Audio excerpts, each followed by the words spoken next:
History class taught us that civilization began in the Middle East, that Europe carried the torch of progress, and that Africa sat silently on the sidelines. But that story is false. Across this continent, for thousands of years, empires rose, wealthy, scientific, artistic, and powerful. They built cities larger than London.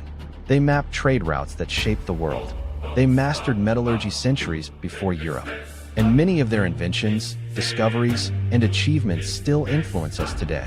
These are the African civilizations that changed the world, but were erased.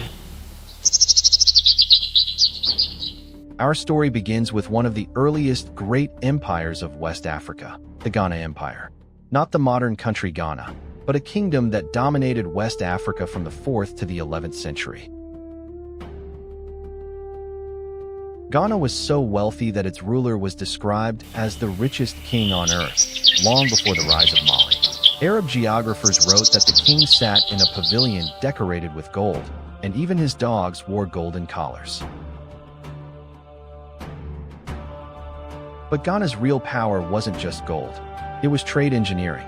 Ghana controlled the most important trade route in the ancient world, the Trans-Saharan Salt and Gold Network. Salt from the Sahara was worth its weight in gold. Gold from West Africa fueled economies as far as North Africa and the Middle East. And Ghana placed itself perfectly in the middle. Historians now believe Ghana used advanced taxation systems, border inspectors, and standardized weights, centuries before many European states. But climate shifts and invasions weakened the kingdom. As Ghana fell, something even greater rose from the ashes. The Mali Empire wasn't just powerful, it was global. Founded in the 1200s by Sundiata Keita, Mali became the wealthiest empire on earth. Its most famous ruler, Mansa Musa, is often called the richest human in history. With wealth so vast, it destabilized entire economies. Mansa Musa didn't just travel with gold. He traveled with scholars, architects, diplomats, and builders. His pilgrimage brought global attention to West Africa, so much so that Mali began appearing on European maps for the first time. But Mali's true greatness wasn't money, it was knowledge. Spain had one university in the 1300s. Mali had Timbuktu, Gao, and Jen, centers of astronomy, mathematics, medicine, and literature. In Timbuktu, there were over 700,000 manuscripts, more than most of Europe at the time. Topics included physics, law, geometry, and even conflict resolution. Mali's fall began with internal struggles and the rise of its powerful neighbor. The Songhai Empire grew so massive that at its peak, it rivaled the size of the entire Eastern European region.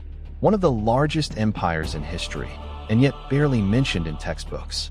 Under Askia Muhammad, Songhai created a professional army, organized tax offices, and had provincial governors, a system similar to modern nation-states. Universities flourished, science advanced, but European expansion and new trade routes eventually crushed the empire. Now we move south, to a kingdom whose artwork stunned the world, Benin. Benin had advanced metallurgy that was centuries ahead of European techniques. The Benin bronzes weren't just art, they were historical archives, documenting rulers, ceremonies, and battles. The city of Benin was once described by Europeans as having streets wider than any in Europe and a moat system longer than the Great Wall of China. Benin shows us something crucial. Africa wasn't waiting for the world to bring civilization. It was building it. While West Africa dominated trade across the Sahara, East Africa built a maritime empire. Aksum, in modern Ethiopia and Eritrea, controlled the Red Sea and rivaled Rome. Aksum was one of the first nations to adopt Christianity officially, before much of Europe. It minted coins in gold and silver. It spoke Guizi, a language still used today, and it traded with India, Persia, Arabia, and the Roman Empire. This wasn't an isolated kingdom. It was a global player. In southern Africa, another wonder rose, Great Zimbabwe. Not a hut village, not a temporary camp, but a stone city with walls standing 11 meters high, built without mortar. For decades, colonial writers refused to believe Africans built it. They proposed everything from ancient Phoenicians to biblical figures. Eventually, archaeologists confirmed the obvious. Great Zimbabwe was 100% African engineering. North of Lake Chad rose Kanem-Bornu, a military powerhouse. For nearly 1,000 years, it survived invasions, droughts, and shifting trade routes. It had a diplomatic corps, cavalry forces, and one of the longest ruling dynasties in African history, the Safawa dynasty. Why aren't these empires in textbooks? 1. Colonial narratives intentionally minimized African achievements. 2. Many African civilizations recorded history orally, not in stone or paper, making it easier for outsiders to ignore. 3. Trade routes shifted, cities collapsed, and Europe wrote the history books.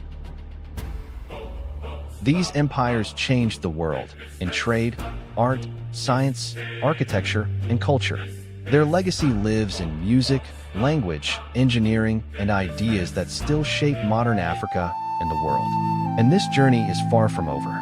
My name is Dicky, and you're watching Dicky Explores History, where we uncover the stories textbooks forgot.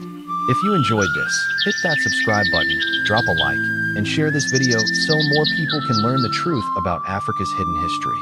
Because history doesn't belong to one continent. It belongs to all of us.